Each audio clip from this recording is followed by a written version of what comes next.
Hola, muy buenas tardes. Soy Elizabeth Cardona. Estoy estudiando análisis de costos y presupuestos y hoy vamos a realizar el segundo video del reto que el profesor nos planteó, que fueron de los principios de la economía. De los principios de la economía. Yo elegí el segundo libro que trata de los principios de la economía de Gregory Mankiw. Bueno, para una pequeña introducción, el libro nos empieza hablando sobre qué significa o de dónde proviene la palabra economía. Bueno, significa el que administra una casa. El libro toma esta comparación porque al igual que en una casa se deben de tomar muchas decisiones, como decidir cuáles tareas le corresponderían a cada uno de los miembros y qué recibirían a cambio, al igual que distribuir los recursos que son escasos dependiendo de sus habilidades, esfuerzos y deseos. Asimismo, es la sociedad. Se debe encontrar la manera de decidir qué trabajo realizar y quiénes harán esos trabajos para, una vez eso, designar los diferentes bienes y servicios que serían producidos.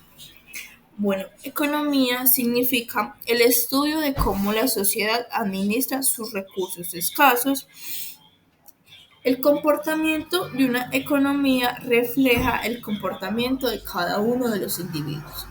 Bueno, en el libro los principios nos los separan así como por grupos, como por círculos, donde los primeros cuatro principios relacionan el tema de la toma de decisiones de las personas. Entonces, el primer principio, las personas enfrentan disyuntivas. Este principio nos habla o nos hace referencia a un dicho que es no se puede hablar y silbar al mismo tiempo. ¿Por qué? Porque para obtener lo que queremos debemos renunciar a algo que también nos gusta, pero que no podemos tener los dos al mismo tiempo. Es decir, elegir entre una de las dos cosas que nos plantean. Un ejemplo también que nos plantean es cómo las empresas, para contaminar menos, provocan que sus costos de producción aumenten. Por lo tanto, pasaría que o las empresas ganarían menos, o pagan salarios más bajos, o venden la producción a precios más altos. Entonces, aquí vemos que su costo sería recibir menos ganancia a cambio de poder contribuir con el medio ambiente, no contaminando tanto. Este primer principio nos hace referencia a la eficiencia y a la equidad.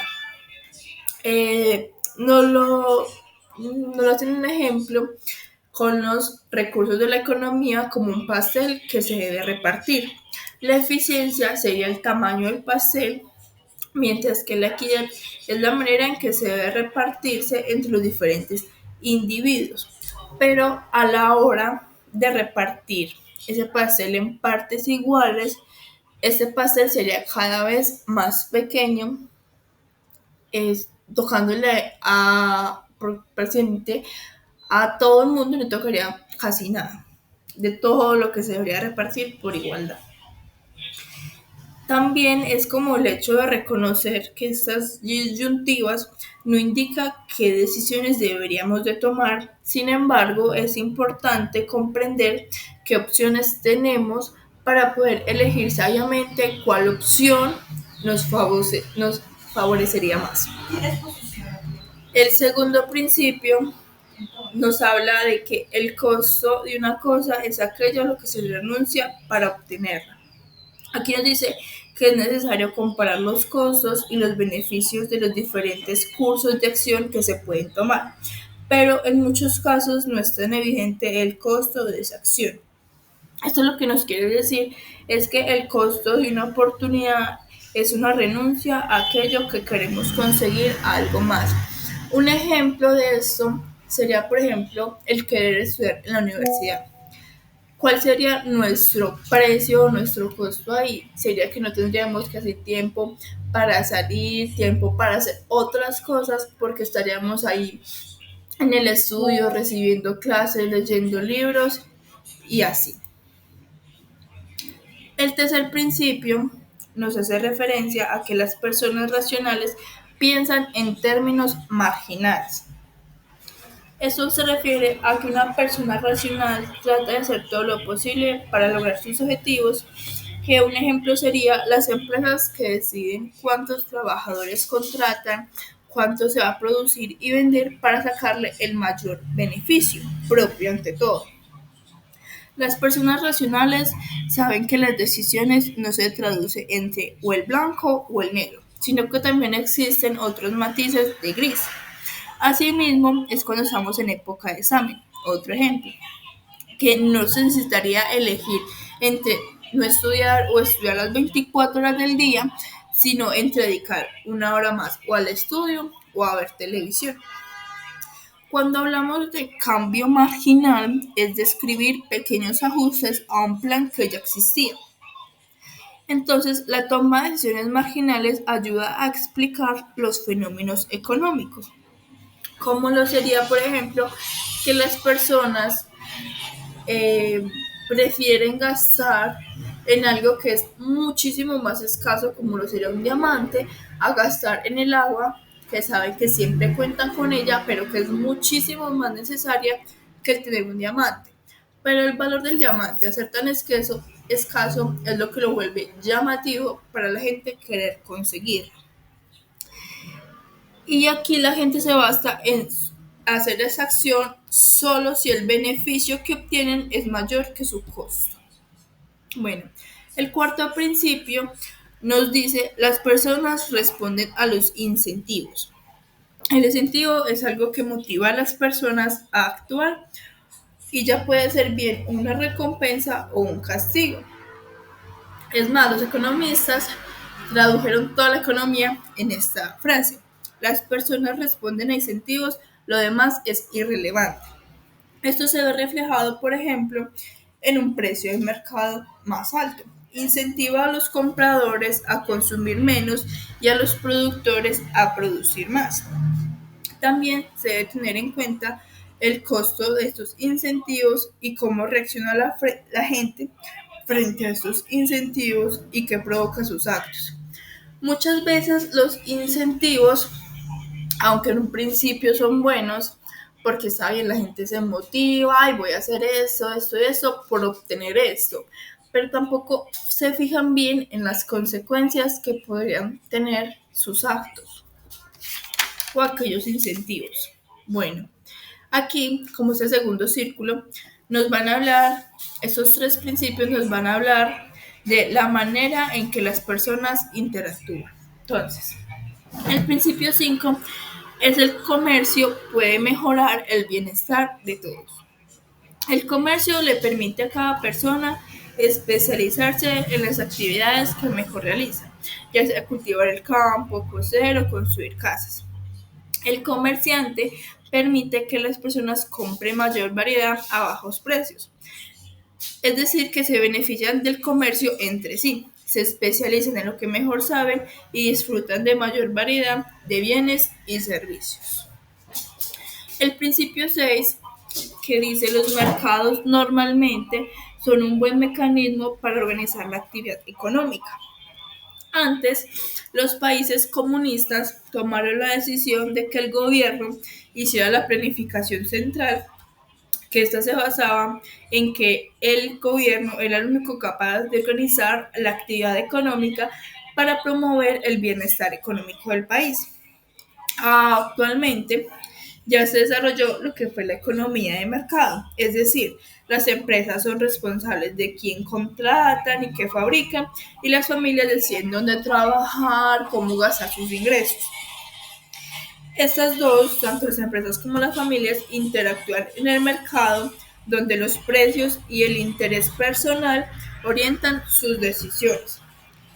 Aunque se ve más descontrol y discordia porque en sí cada uno buscaría su propio bien común, esta economía también comprueba que aporta el bien común para la sociedad.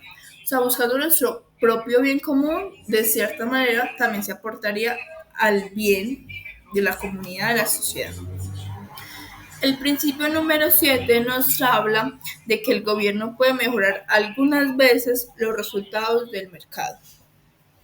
Bueno, acá nos explica de por qué nosotros necesitamos al gobierno, sabiendo que la economía del mercado, como habíamos dicho anteriormente, nos ha funcionado muy bien, siendo las empresas y las familias quien tomen sus propias decisiones.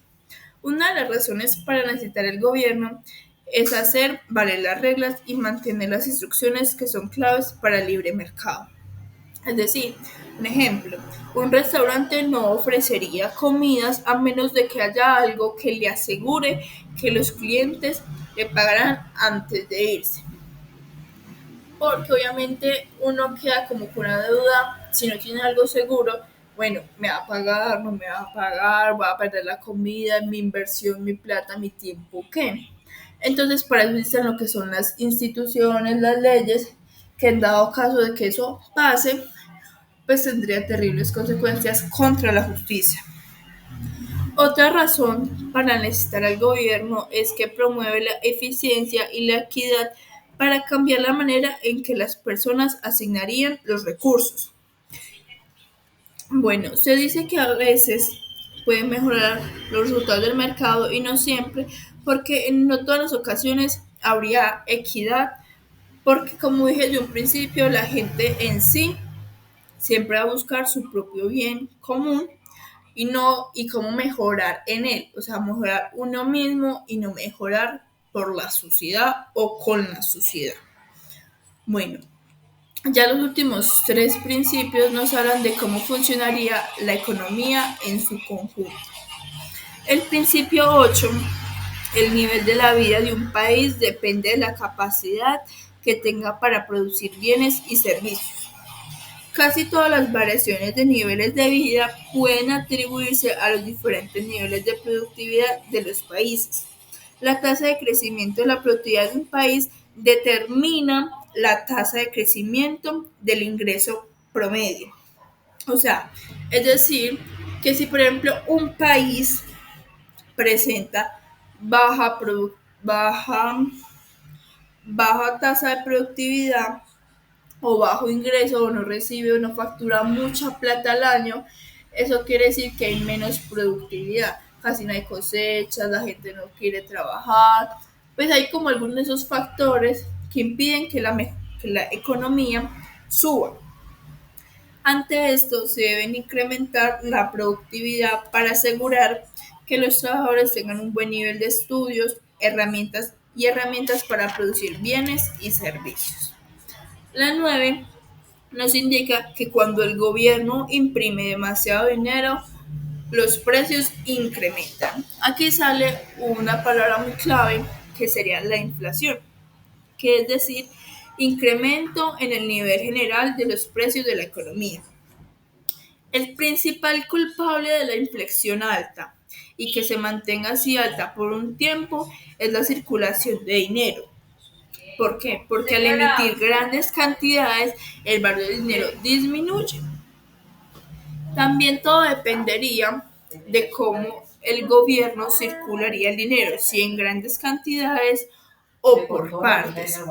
¿Por qué? Porque cuando el gobierno decide repartir el dinero por partes, no se subirían tanto los precios a la hora de la gente ir a comprar. Porque ya vimos que al subir precios, la gente cada vez quiere comprar y comprar menos, por lo que caerían en que casi no comprarían nada, no comerían, no vestirían, pues habrían muchos problemas ahí. La último principio es: la sociedad enfrenta a corto plazo una disyuntiva entre inflación y desempleo. Bueno, la disyuntiva entre inflación y desempleo a corto plazo desempeña un papel clave en el análisis del ciclo económico, que consiste en fluctuaciones irregulares y en gran medida impredecibles de la actividad económica. Ante estos casos, el gobierno podría hacer varias cosas.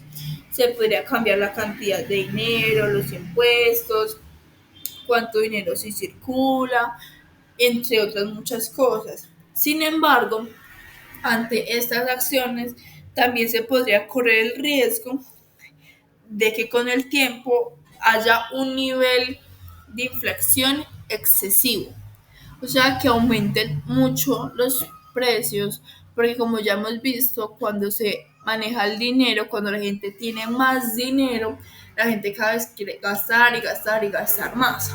Pero cuando el gobierno sube los precios, la gente ya no tendría dinero para poder hacer esas compras. En conclusión, lo que me quedó a mí como de esta lectura, de todo esto, es que en sí la economía depende de los consumidores y de los vendedores, pero que siempre tiene que haber un gasto. Un ejemplo que nos emplearon en el libro es, por ejemplo, que un grupo de niños jugando con un balón rompieran el vidrio de una panadería. El panadero obviamente tendría pues que pagar para que le repongan el vidrio o los muchachos, bueno, alguien tendría que hacer ese gasto. Pero en sí no están viendo que ese dinero que gastaron en la nueva ventana iba a ser destinado para otra parte. Independiente si era para el sastre, para el barbero, para más comida, para ropa, independiente de eso, solamente le cambió el lugar de destino para el que iba ese dinero, pero sí o sí iba a haber un gasto. Entonces, eso fue más o menos como lo que me queda de todo este aprendizaje de los principios de la economía.